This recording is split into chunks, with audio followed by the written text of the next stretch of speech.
You got the job. You found the relationship. You hit the number that used to feel impossible. And somewhere in the middle of winning, a quiet voice asked a question you didn't want to answer. Why does this still feel hollow? This isn't weakness. It's older and stranger than that.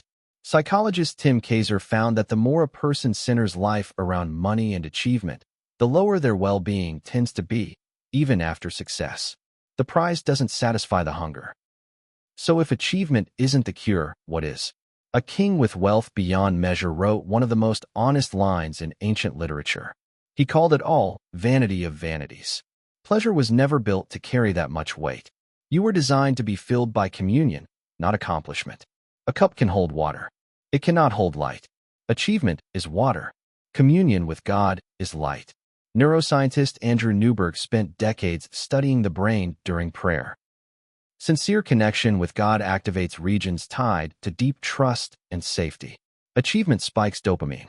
Worship settles into peace. One fades fast. The other stays. Which one do you think you were actually built for? The Israelites were freed from 400 years of slavery in a miracle so dramatic the sea opened for them.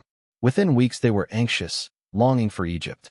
Freedom didn't fill them, because freedom was never the destination. It was the doorway.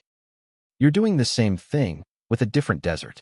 Something in you keeps searching until it finds the thing that was never going to run out. St. Augustine wrote that the human heart is restless until it finds rest in God.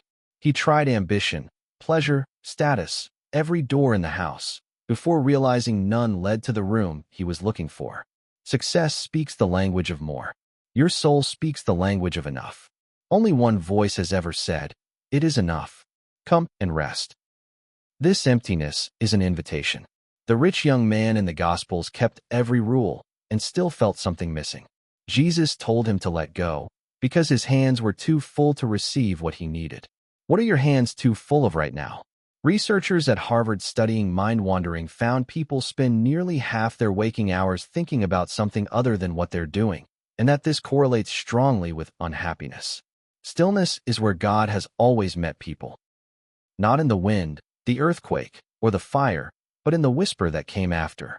Maybe the emptiness is a sign something in you is finally quiet enough to notice what was missing all along. You don't need a bigger win. You need to stop pouring water into a cup built for light.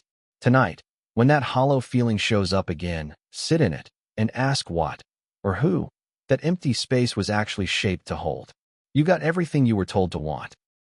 And somewhere in the middle of all that winning, you finally have enough silence to hear the only voice that was ever going to fill it.